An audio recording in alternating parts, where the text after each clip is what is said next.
Hey, what's up friends? I want to do a real quick video on an instruction on how to breathe to help yourself decompress your body.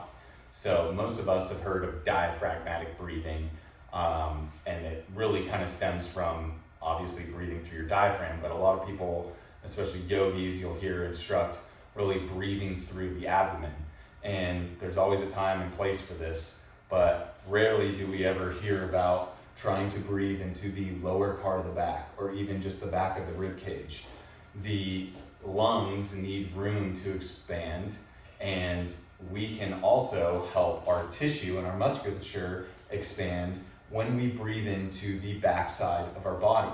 Another aspect of this is this military posture stance where we're getting obsessed with having the shoulders pull back, the sternum point out. And what we're actually doing is we're compressing that thoracic spine that is supposed to have its natural forward curvature.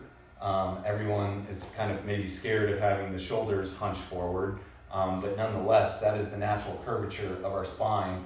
And we need to embrace that. We need to be able to breathe into that area. That way our cervical and our lumbar spine can do what it needs to do.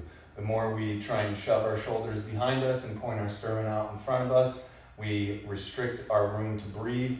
Belly breathing becomes very predominant, and then we'll find that as if you take a deep breath into your belly with me right now, kind of wants to pull everything forward. Pulls our hips into our front line, just causes a lot of compression into the low back, into the hips, and restricts breathing. So today I want to do a quick instructional video on how to breathe into the lower back, into the back side of the body, so we can stay grounded into our glutes, into our hips, and actually have a lot of space for our hips, our low back, and our ribs to expand, for our lungs to expand, and for us to breathe really nicely. So I actually would like to start this practice on the floor. I'm in a nice little seiza position. I think this is a great position to be in to do this. If you cannot comfortably sit in this position here, and this is putting strain on your knees, I would highly recommend rolling up a towel, placing it underneath your knees, trying to sit back down. Maybe if you have a small pillow or cushion type thing that you can actually sit on, that helps you elevate and reduce the compression of the knees. That's also a great thing to use. You can even take a yoga block, and flip it on its side. Instead of having it flat here, we flip it on its side, put that right between our legs, and boom, we can sit on this. So finding any type of tool or anything that you have to get yourself into a comfortable seiza position would be ideal. So go ahead and grab that. And then additionally, I have a resistance band here so I can give myself feedback. If you don't have a resistance band, you can take a towel. You can even take your shirt and pull your shirt just forward and have it rest against your back. So you can actually start to have some type of feedback to know whether you are actually breathing into the backside of your body or not. So real quick, we'll just go ahead and get started. If you need to grab some things, pause the video and join me back in a second. I'm gonna take this resistance band, or again, pull your shirt around, and I'm just gonna place this right at my low back, right above my hips, and put a little bit of tension on it so I can feel my low back. And I'm just gonna try and take a breath through my nose, exhale softly through my mouth. And as I inhale through my nose, I'm going to try to feel the sensation of my breath coming back behind me and going down towards my hips. And as I do that, I want to physically try to see if I can inflate my lower back and find some resistance against this band or towel or shirt or whatever we're pulling on here. So we'll take a moment to take a breath in through the nose. And softly exhale through the mouth. I'll try that again. We'll do a nice inhale through the nose, letting that breath come back and down through our spine into our hips.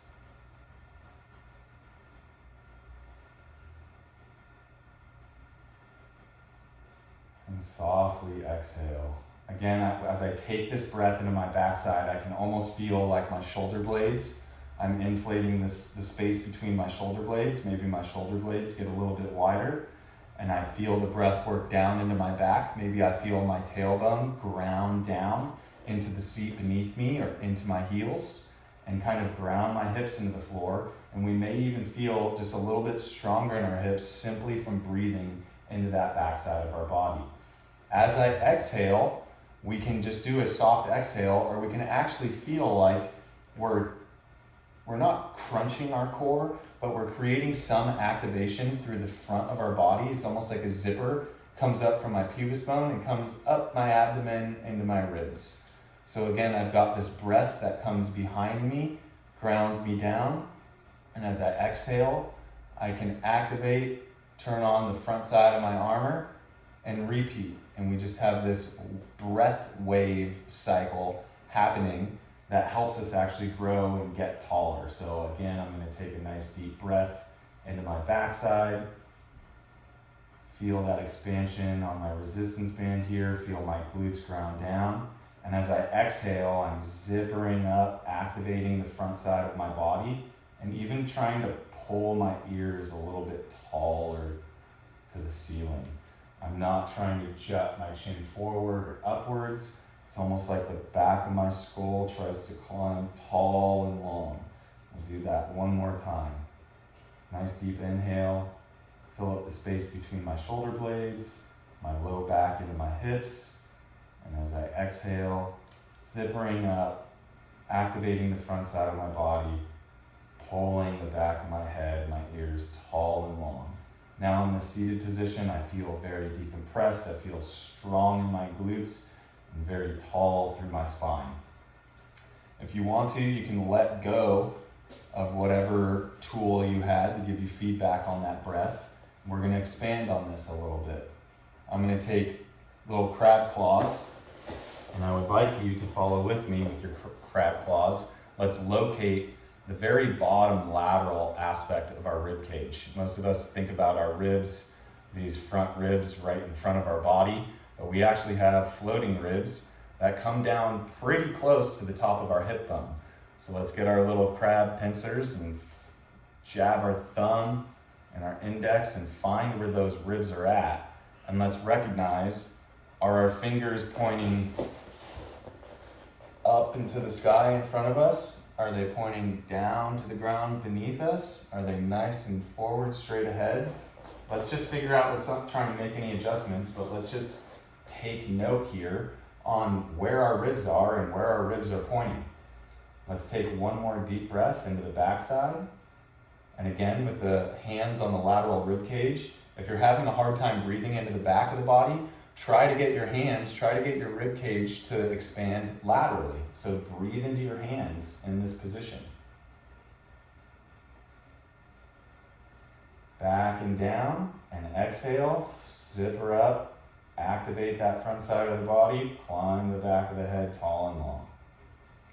Now with your pincer grip, what I would like you to do, if you are pointed too far to the ground, or you think you are, let's try to extend a little bit. If you think you might be too extended, let's try to flex a little bit. Let's just play with a position where we feel like we're getting our pincer grip and our index fingers to point straight ahead, get our ribs nice and stacked onto our hips, and take one more deep breath. Try to make this feel super spacious and really delicious for the low back and hips. Breathing down the back, expanding laterally, and exhale, zipper up through the front side, activate the abdomen, pull the head tall and long. Next, what we're going to do is we're going to shift ourselves. We're going to get our hands on the ground this time. We're actually going to take our body, we're going to go face our chest to our left side and place our hands down on the ground on the left side. This is going to create a little bit of opening in the right side and the right lower back. Let's take another deep breath into the back of our body, especially breathing into that right side, and create a ton of space in that right side. As you exhale, zipper up that core. Try and pull the head tall and long. Let's get 2 more breaths here. And as you breathe, really try and ground that right hip down through the floor, and maybe even press a little bit laterally with that right leg into the floor, like we do with rockers. And let's try and find some activation in that right hip as we take another breath into that right side of the body. As we exhale, let's make sure our head's not too drooped. Let's get our head pulling tall and long. It almost feels like I'm pulling my throat away from the floor. I don't want to get too much into this extended position. We're just trying to get our spine nice and long. You might start to feel some nice activation in the hip here as you press laterally. So let's do one more deep breath into that right side. Exhale and zipper up that front side of the body. Pull the head tall and long. And relax. Let's come back to our center. And we're gonna move our body over towards the right side, creating a little bit more space in the left low back. And we're just gonna repeat. Without any pressure or tension through our legs or anything, let's just take a nice deep breath and try and breathe into the backside of our body, especially laterally out to the left, and see if we can't create some space for that left hip and left low back.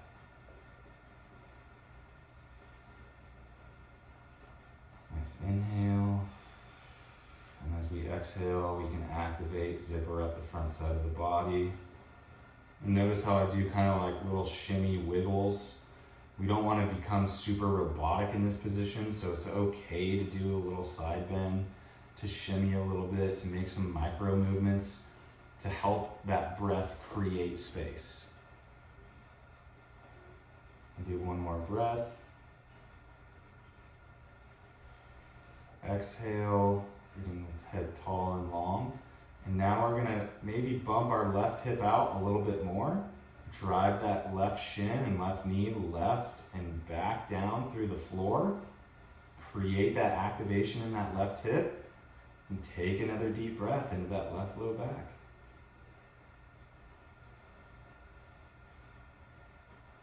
As we exhale, pull our throat away from the floor. Get a little tall out of this left hip. Nice. A good activation here. We'll do one more breath.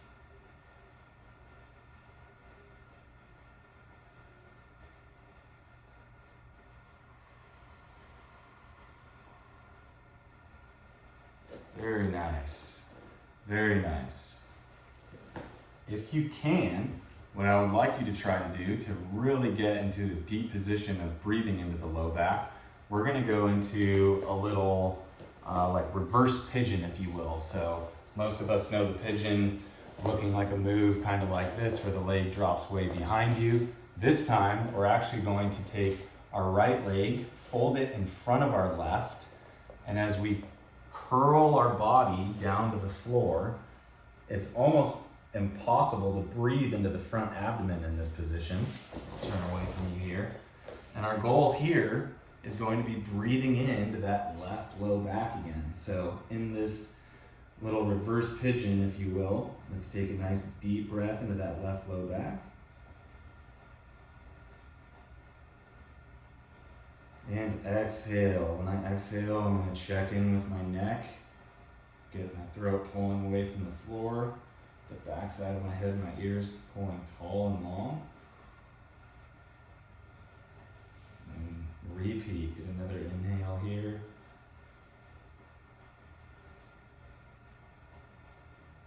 And exhale.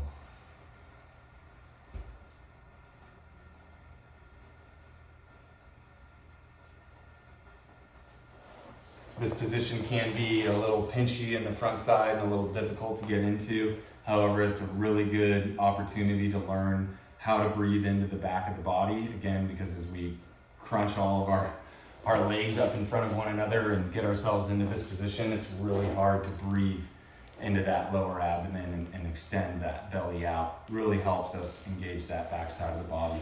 Another thing you can do, if that is not accessible for you, you can grab a big pillow, something like this, set it on your lap, and just hunch over it.